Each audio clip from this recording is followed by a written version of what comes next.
78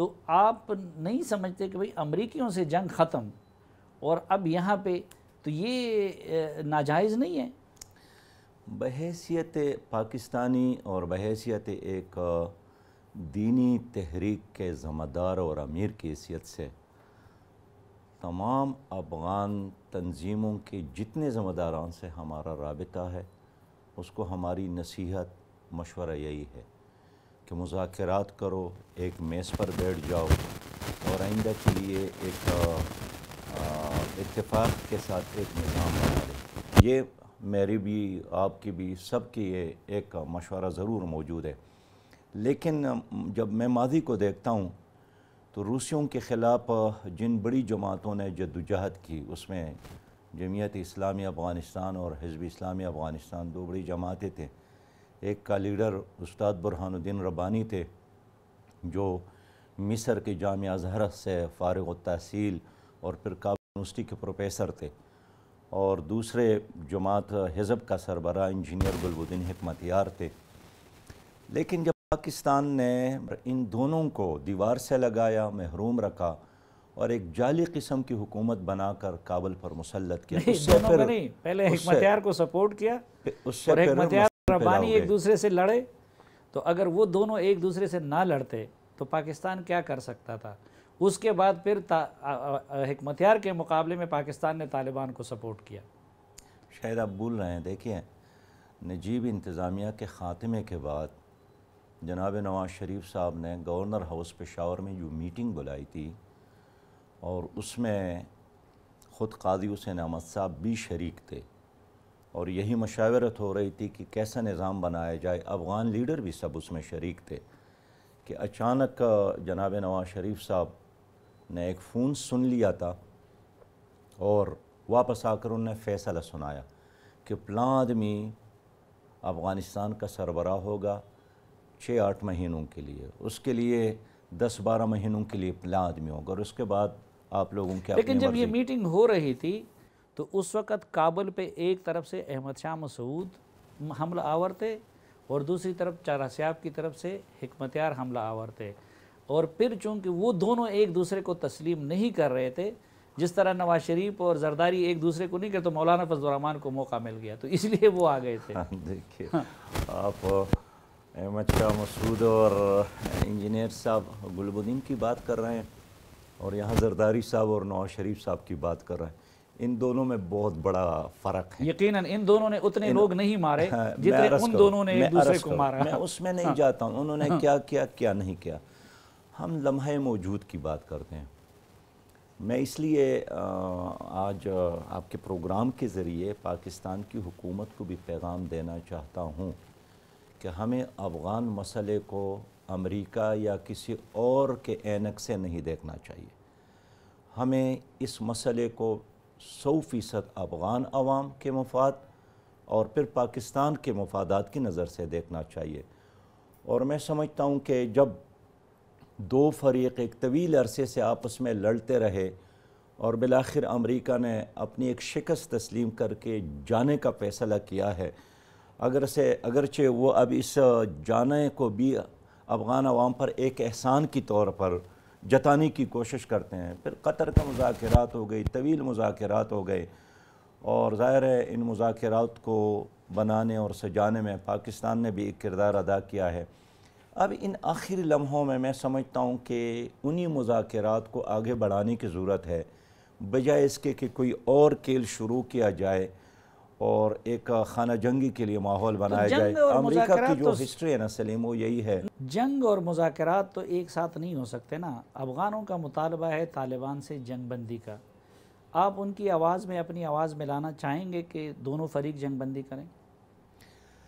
اصل میں وہ سمجھتے ہیں کہ جن کے ساتھ ہمارا جنگ تھا امریکہ کے ساتھ، اس کے ساتھ ہمارے مذاکرات نتیجہ خیز ہو رہے ہیں، اور اب جس سے ان کا موقف یہی، میں تو ان کی موقف کی بات کرتا ہوں، میں تو آپ کا موقف جاننا چاہ میرا رہا ہوں۔ موقف یہی ہے کہ افغان عوام کو ایک میز پر بٹھانا اور ایک ایسی حکومت بنانا جس میں گراؤنڈ ریئلٹی کو تسلیم کیا جائے۔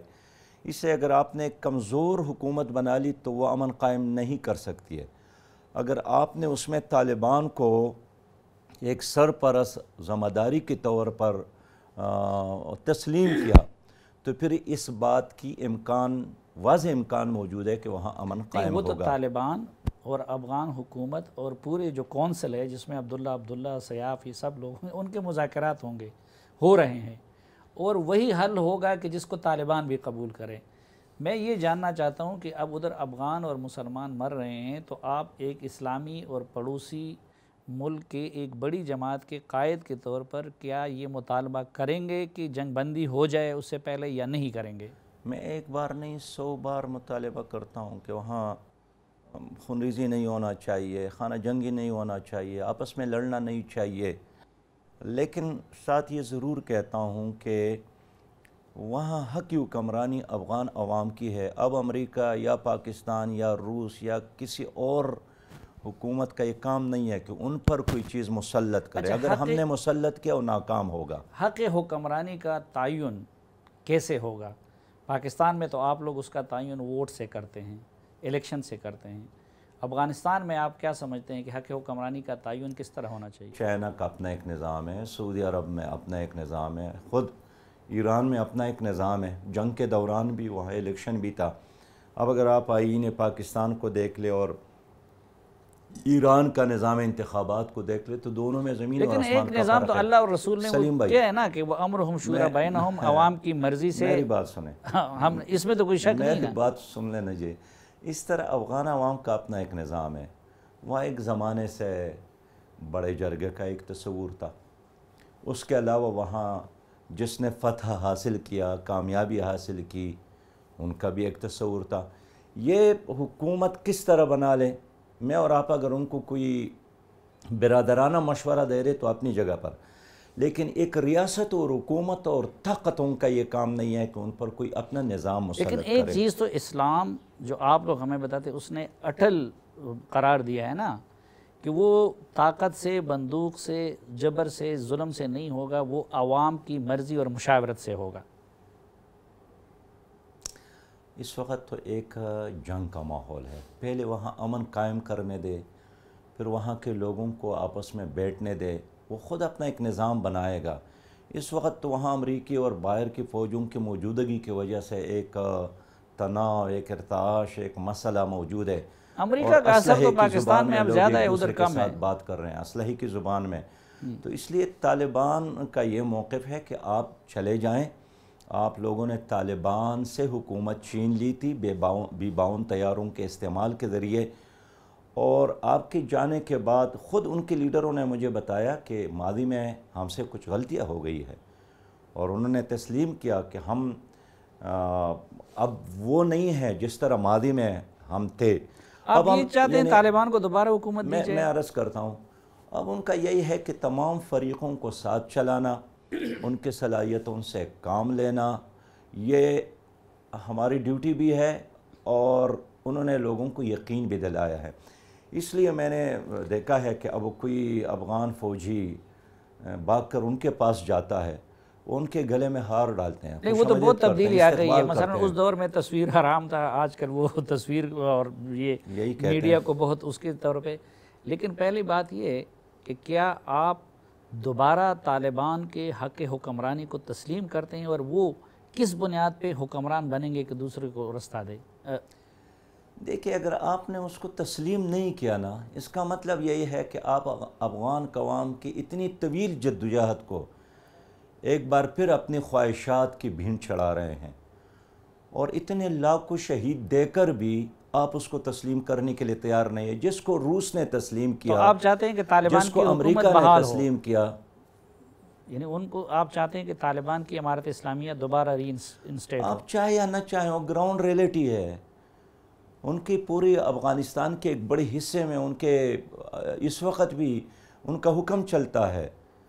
وہاں جتنی بھی کام ہوتے ہیں، اب دیکھیں یہاں اشرف غنی نے لیکن امریکہ کے خلاف ریزسٹنس اور جہاد تو ایک گورنر کو مقرر کیا، تقریباً 3-4 شہروں میں، لوگوں نے تسلیم نہیں کیا کہ آپ کس طرف سے آئے ہیں۔ لیکن امریکہ کے خلاف جنگ تو حکمت یار نے بھی کی تھی، لیکن وہ تو اس وقت ادھر کابل میں بیٹھا ہوا ہے، طالبان کے ساتھ تو نہیں ہے۔ ظاہر ہے انہوں نے اشرف غنی کے ساتھ ایک معاہدہ کیا تھا، اور پھر اشرف غنی کے ساتھ اس معاہدے کے بعد وہ کابل میں گئے۔ اور ایک الیکشن میں حصہ لینے کا اور ایک پروسیس کا حصہ بن گئے، لیکن وہ موقف یا وہ طریقہ کار طالبان کا نہیں ہے۔ اس لیے ہماری یہ خواہش ہے کہ حزب اسلامی افغانستان ہو، جمعیت اسلامی افغانستان ہو، یا باقی دوسری جتنی بھی منظم وہاں پارٹیاں موجود ہے، لیکن ان افغانستان سب کا ایک کو کنسٹیٹیوشن بھی طالبان ہے، اپنے اعتماد میں لے لے اور ایک مشترکہ نظام کے ساتھ لیکن چلے۔ افغانستان کا ایک کنسٹیٹیوشن ہے مشترکہ نظام، جس میں اسلام کو سپریم مانا گیا ہے، اور پاکستان کے کنسٹیٹیوشن سے زیادہ اسلامی ہے، تو اس کی بنیاد پہ بات کیوں نہ ہو؟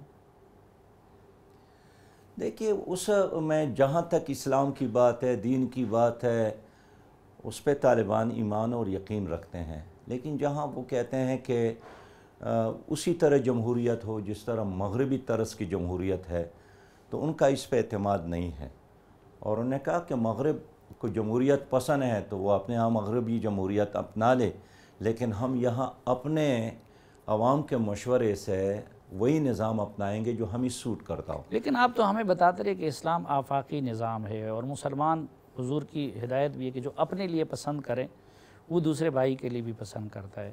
ادھر پاکستان میں آپ لوگوں نے اپنے لیے ووٹ کا، جمہوریت کا، حکومت بھی آ جاتی ہے، آپ لوگ اس میں بھی چلے جاتے ہیں، تو افغانوں کے لیے اور طالبان کو پھر آپ یہ ووٹ کا اور جمہوریت کا رستہ کیوں نہیں بتاتے؟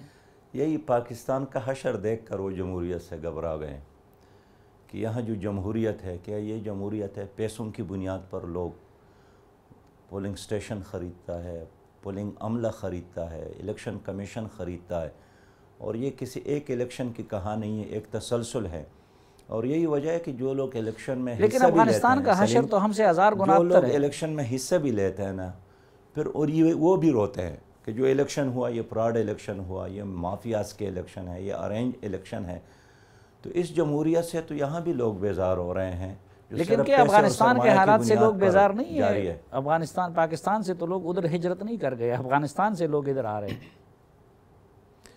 میرا یقین ہے کہ جب یہاں وہاں امن قائم ہو جائے گا تو یہاں جو 10-15 لاکھ افغان مہاجرین ہیں یہ اپنے گھروں کو عزت کے ساتھ واپس جائیں گے۔ انہوں نے ہجرت طالبان کی وجہ سے نہیں کی، انہوں نے ہجرت کی تھی روسیوں کی وجہ سے، انہوں نے ہجرت کی تھی نیٹو افواج کے آمد کی وجہ سے۔ اس لیے جب وہ ماحول تبدیل ہو جائے گا تو جہاں جہاں دنیا میں افغان مہاجرین ہیں وہ اپنے ملک سے محبت کر کے اچھا، واپس ایک آئیں گے۔ افغانوں کا جو شکوہ ہے، یا ایون پاکستانیوں کا بھی شکوہ ہے، آپ نے بڑا اچھا کیا اس دوران فلسطینیوں کے حق میں اور اسرائیل کے خلاف جماعت اسلامی نے بڑے بڑے مارچز بھی کیے، خود حماس نے بھی شکریہ ادا کیا، باقی سب کچھ کا، لیکن وہ یہ کہتے ہیں کہ یہ کیا وجہ ہے کہ فلسطین میں مرنے والوں کا تو آپ لوگوں کو تکلیف ہوئی، لیکن افغانستان میں جب لوگ مر رہے ہیں، یعنی آپ بے شک کسی کے خلاف بھی کریں مظاہرہ، اور ہم پڑوسی بھی ہیں، ہم ایک زبان کے بھی ہیں، تو کہتے ہیں سراج الحق صاحب اور جماعت اسلامی کو اس سے اتنی تکلیف نہیں ہوئی، اور اس پڑوس کے لیے آپ نے کوئی مظاہرہ نہیں کیا، وہاں کے لیے مظاہرے کرتے رہے، یہ تضاد کیوں ہیں؟ یار آپ بھول جاتے ہیں، جماعت اسلامی نے تو سب سے زیادہ مظاہرے، کنونشن، پروگرام افغانوں کے لیے کیے ہیں، اور گزشتہ جب میں 9th اور 10th سے اسلامی تحریک کا حصہ ہوں تو جو میں نے دیکھا ہے وہ یہی ہے کہ ان کے افغان مہاجرین آئے تھے تو ہم اپنے سرحد پر جا کر اس کو ریسیو کرتے تھے، اپنے اپنے گاؤں میں، بستیوں میں اس کے لیے رہنے کے لیے انتظامات کرتے تھے، ان کو کیمپوں میں جا کر ان کی یتیموں کے لیے کفالت کا انتظام کرتے آج تھے۔ کل کیوں نہیں کرتے نا؟ وہ تو اس وقت آج تک کرتے چلے آ رہے ہیں، پاکستانی آج بھی اسٹیبلشمنٹ کی پالیسی تھی ہمارے تو آپ لوگ تعلیمی اداروں میں افغان بچے ہیں، ہمارے آغوش میں جو یتیم خانے ہیں اس میں افغانوں کی یتیم بچے ہیں، تو جتنا ریلیف کا کام ادھر ہم سے ہو سکتا ہے وہ ہم اب بھی کر رہے ہیں۔ ٹھیک، لیکن ماضی کی بنیاد پر ہم یہ بات کرتے ہیں کہ اس وقت اگر امریکہ نکل رہا ہے، اور یہ تیسرا واقعہ ہے کہ انگریز نے شکست، پھر روسیوں کے شکست، اب امریکہ، اور امریکہ صرف نہیں 46 ممالک کا ایک اتحادیہ شکست سے دوچار ہے، تو یہ ایک تاریخ کا بہت بڑا واقعہ ہے، اور مجھے افسوس ہے کہ لوگ اس کو ایک بہت بڑا واقعہ نہیں سمجھتے ہیں، روٹین کی کارروائی سمجھتے ہیں، تو یہ ویتنامیوں سے بڑھ کر جنہوں نے امریکیوں وہ تو کو شکست طالبان دی کے اس ساتھ سے بھی بھی بہت بڑی پاکستان کامیابی بھی ہے۔ تھا، ایران بھی تھا، چین بھی تھا، روس بھی تھا نا، تو وہ ڈبل گیم بھی تو چل رہا ہے۔ دیکھیے طالبان کا تو کوئی نام یہاں نہیں لے سکتا تھا. طالبان تو یہاں کوئی سلام لینے والا نہیں تھا. یہ ان کی اپنی جدوجہد، اپنی محنت اور اپنی جذبہ جہاد اور شوق شہادت تھی جس کی بنیاد پر وہ کھڑے ہو گئے، چلتے رہے اور بالآخر اللہ تعالیٰ نے اس کو آپ کے کامیابی لوگوں سے نے نوازا. طالبان کے اس جہاد میں حصہ ہمارے لیا؟ پشتوں میں ایک شعر ہے، وہ ترجمہ اس کا یہی ہے کہ یہ جو میں جھومتا ہوں یہ شراب کا نشہ نہیں ہے. اگر شراب کے میں کوئی نشہ ہوتا تو اس کی وجہ سے بوتل جھومتا. اس لیے یہ ان کی اپنی جدوجہد، جوش اور جذبہ ہے جس کی وجہ سے انہوں نے امریکیوں کو شکست دی. یہ ایران کی وجہ سے نہیں ہے، یا پاکستان کی وجہ سے نہیں ہے، یا آپ کا یا میرے وجہ سے نہیں ہے. جماعت اسلامی آج تو خیر ایران اور سر جماعت اسلامی ہے، تو آج سے صدیوں پہلے جب انہوں نے انگریزوں کو شکست دی اس وقت تو نہ آپ تھے نہ ہم تھے، لیکن یہ افغان عوام کی خون میں شامل ہے کہ وہ غلامی کو برداشت نہیں کرتا ہے. ٹھیک ناظرین، ایک مختصر سی بریک اور واپس آئیں گے تو پھر پاکستان کی بات ہوگی.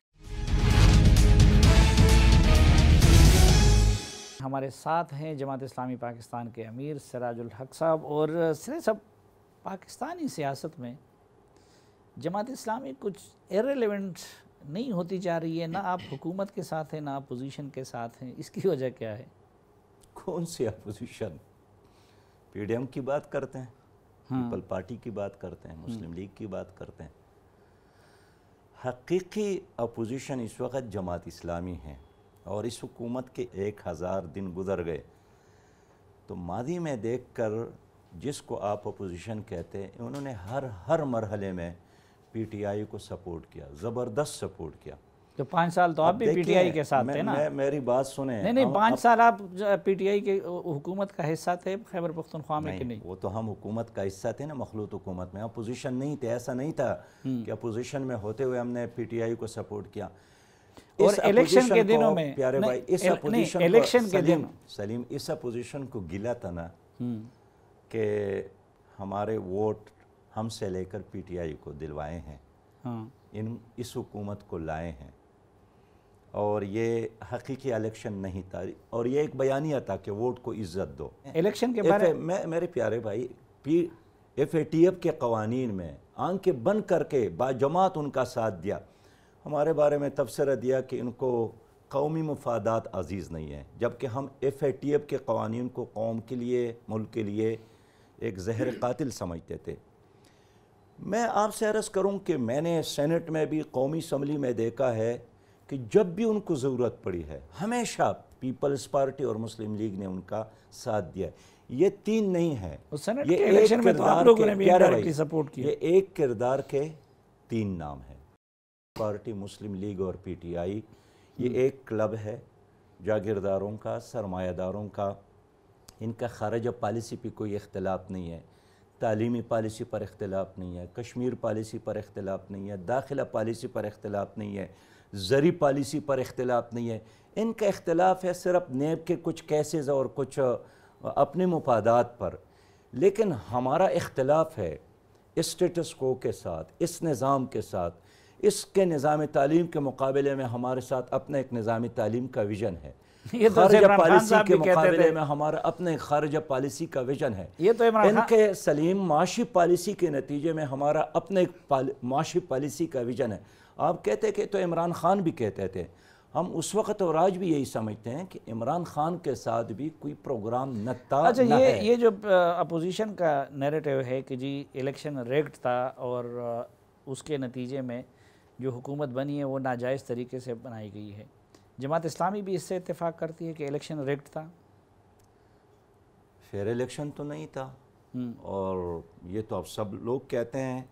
جن لوگوں نے الیکشن کنڈکٹ کیے ہیں وہ بھی کہتے ہیں. اس لیے 70 کو چھوڑ کر جتنے بھی الیکشن ہو گئے ہیں، میں سمجھتا ہوں کہ ہمیشہ پارٹیوں نے اس پر کبھی اعتماد کا اظہار نہیں کیا. آپ لوگ ان کی طرح ان اسمبلیوں میں کیوں بیٹھے ہیں؟ اس لحاظ سے تو آپ لوگوں کی اور نون لیگ اور پیپلز پارٹی کی اخلاقی پوزیشن ایک ہے. اگر مجھے پاکستان کے نظام جو اس وقت موجود ہے اس سے اختلاف ہے، اسٹیٹس کو سے اختلاف ہے، آپ پھر مجھے یہ سوال کرے کہ آپ پھر پاکستان میں کیوں بیٹھے ہیں؟ مجھے پاکستان کے نظام تعلیم جو اس وقت رائج ہے، طبقاتی اور استحصالی نظام تعلیم ہے، پھر ہم مجھ سے سوال کریں کہ آپ نے کیوں لا کالج میں پڑھا ہے اور پنجاب یونیورسٹی اور پشاور یونیورسٹی میں پڑھا ہے؟ مجھے اگر کسی پالیسی سے اختلاف ہے تو اس کا مطلب یہ نہیں ہے کہ میں ضلع چھوڑوں، صوبہ چھوڑوں، ملک چھوڑوں، اسمبلی چھوڑے. اسی اسمبلی کے اندر جا کر، سینٹ میں اندر جا کر ہم نے اس کے خلاف آواز اٹھائی ہے، ہمیشہ جدوجہد کی ہے. یہ دلیل تو نون لیگ اور اس پیپلز لیے کہ پارٹی بھی جمہوریت کا حصہ ہے. یہ تو نون لیگ اور پیپلز پارٹی بھی یہ دلیل دیتی ہے. نون لیگ اور پیپلز پارٹی کا یہ دلیل اس لیے غلط ہے کہ ان کو بارہا موقع ملا ہے.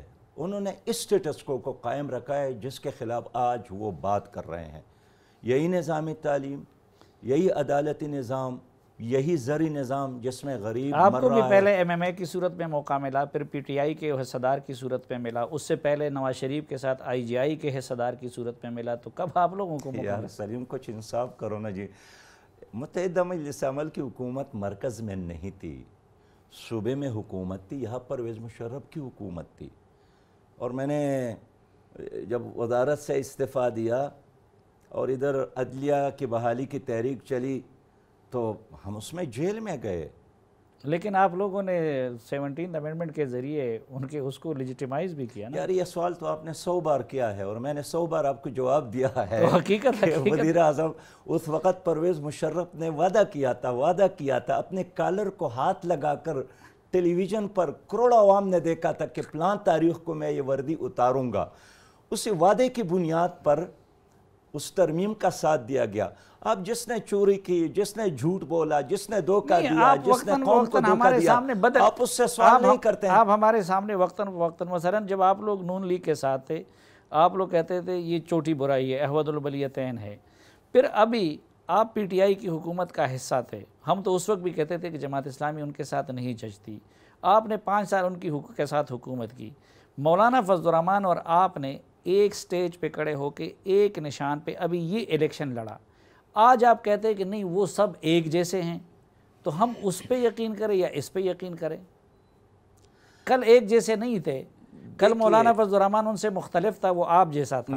اس سے پہلے عمران خان آپ سے مختلف تھا، آپ جیسا تھا. سلیم بھائی میں تو اپنے بارے میں جواب دوں. مولانا فضل الرحمان صاحب متحدہ مجلس عمل کے صدر تھے، لیکن ان سے ہماری ہمیشہ یہی یعنی گفتگو رہی کہ اگر آپ ہمارے صدر ہو اور آپ کا صدر پھر نواز شریف ہو.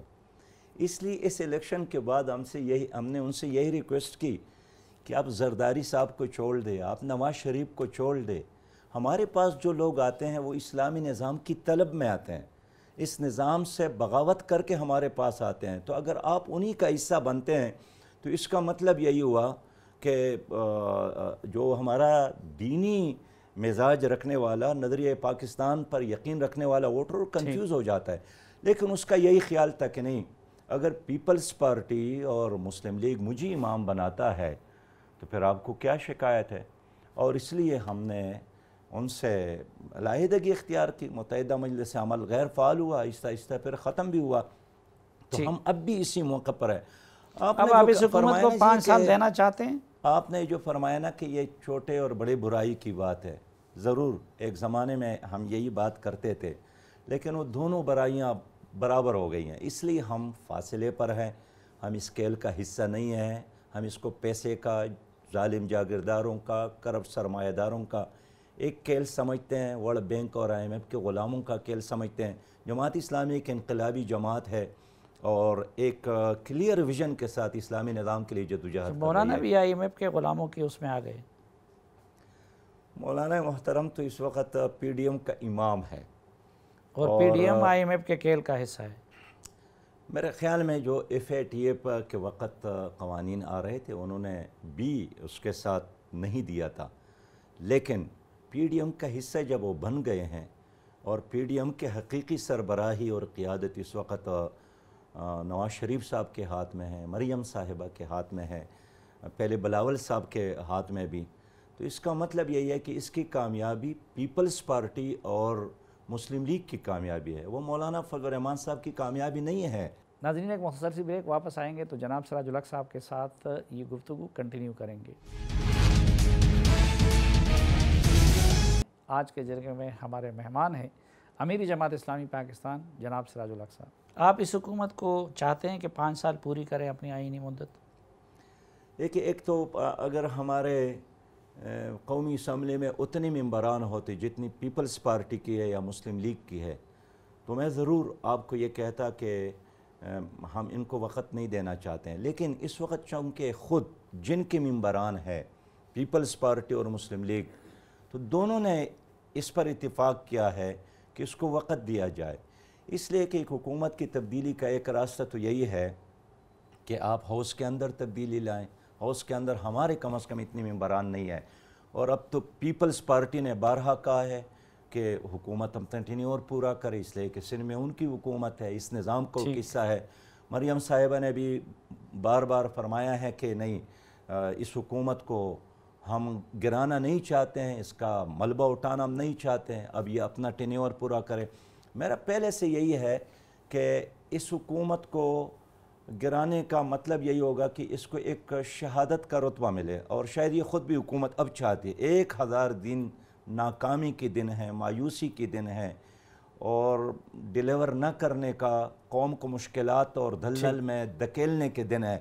اس لیے اب خود حکومت بھی شاید اس لمحے کے انتظار میں. اور آپ کو یاد ہوگا اسد عمر صاحب نے فرمایا بھی تھا کہ اگر بہت تنگ کیا گیا تو اسمبلی بھی توڑ سکتے ہیں. اس لیے ہم چاہتے ہیں کہ عوام ہی اس کا احتساب کر لے. اچھا، ادھر اس کا ایک ہو دوسرا ہو، اس سے کوئی فرق نہیں پڑتا. جو کشمیر پاکستان کی شہرگ ہے، تو یہ حکومت بھی اب کشمیر کو چھوڑ کے شاہ محمود قریشی سے لے کے فلسطین کھیلنے لگی ہے، اور جماعت اسلامی بھی فلسطین کھیلنے لگی ہے. ہم دن رات کشمیر کی بات کرتے ہیں، ہر مجلس میں کشمیر کی بات کرتے ہیں، جلسے کرتے ہیں، جلوس کرتے ہیں، ملاقاتیں کرتے ہیں، لابنگ کرتے ہیں. بین الاقوامی سطح پر جو انسانی حقوق کے علمبردار تنظیمیں ہیں ان کے ساتھ رابطے میں ہیں، مقبوضہ کشمیر کے لوگوں کے ساتھ رابطے میں ہیں جو باہر کی دنیا میں آباد ہے.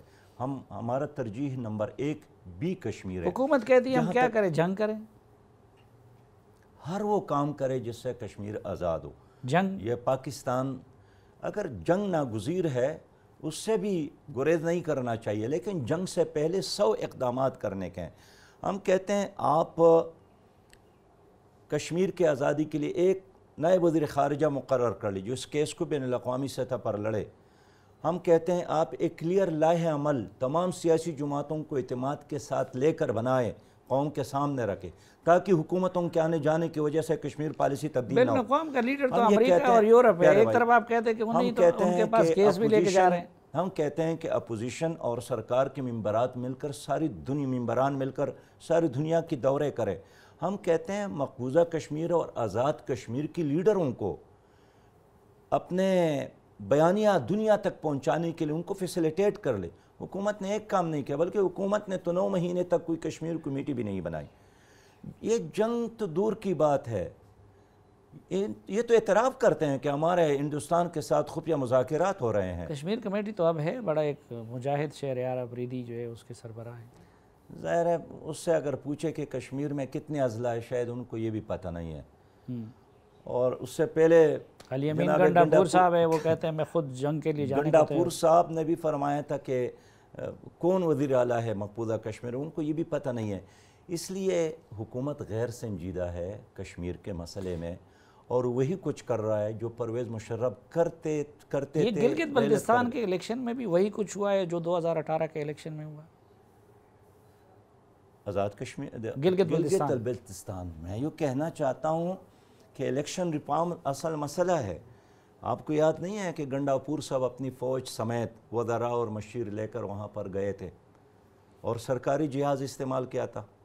اب آزاد کشمیر میں نے سینٹ میں پوچھا کہ وہ ٹکٹ مجھے بتائیں کہ جب وہ کمپین کے لیے گئے تھے اگر وہ ٹکٹ انہوں نے اپنی جیب سے خریدا ہے ہم سمجھیں گے کہ وہ پی ٹی آئی کے ایک کارکن کے طور پر گئے تھے، ان کو جانے کا حق تھا. لیکن اگر وہ ٹکٹ انہوں نے پاکستان پی آئی اے کے سرکاری خرچ پہ لیا ہے تو اس نے میرا اور آپ کا اور سب کا پیسہ اپنی پارٹی کے لیے استعمال کیا ہے. وہ تو اب آزاد کشمیر میں بھی وہی کچھ کرنے جا رہے ہیں.